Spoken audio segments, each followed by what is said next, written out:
আসসালামু আলাইকুম ওয়া রাহমাতুল্লাহি ওয়া বারাকাতুহু। ইন্নাল হামদুলিল্লাহি ওয়াহদাহু ওয়াসসালাতু ওয়াসসালামু আলা আশরাফিল আমবিয়াই ওয়াল মুরসালিন, আম্মা বা'দ। সম্মানিত সুদী হাদিস আনাস তিনি বলেন, রাসূল সাল্লাল্লাহু আলাইহি ওয়াসাল্লাম বলেছেন, যে ব্যক্তির মধ্যে তিনটি গুণ রয়েছে ওই ব্যক্তি ঈমানের স্বাদ অনুভব করে। তাহলে কি সেই তিনটি গুণ? প্রথমটি হচ্ছে, যে ব্যক্তির কাছে সব কিছুর চাইতে আল্লাহ এবং তার রসুল বেশি প্রিয়, ওই ব্যক্তি ঈমানের স্বাদ অনুভব করে। দ্বিতীয়টি হচ্ছে, যে ব্যক্তি কাউকে ভালোবাসে শুধুমাত্র আল্লাহ রাব্বুল আলামিনের সন্তুষ্টির জন্যে।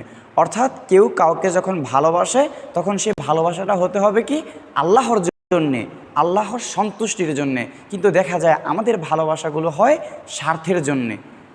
তাই আমরা যখন কাউকে মহব্বত করব, কোনো দিনী ভাইকে আমরা যখন ভালোবাসবো, মহব্বত করব, তখন সেটা যেন শুধুমাত্র আল্লাহর সন্তুষ্টির জন্য হয়।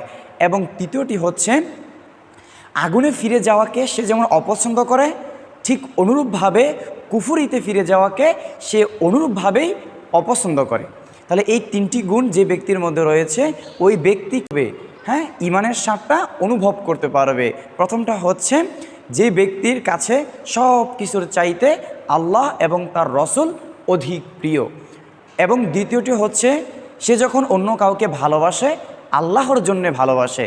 এবং তিন নাম্বারটি হচ্ছে, আগুনে ফিরে যাওয়াকে সে যেমন অপছন্দ করে, ঠিক অনুরূপভাবে কুফরিতে ফিরে যাওয়াকেও সে ততটাই অপছন্দ করে। এই তিনটি গুণ যার মধ্যে রয়েছে ওই ব্যক্তি ঈমানের স্বাদ অনুভব করতে পারবে। তাই আসুন আমরা যখন কাউকে ভালোবাসবো তখন স্রেফ আল্লাহর জন্য ভালোবাসবো, আল্লাহর সন্তুষ্টির জন্যে।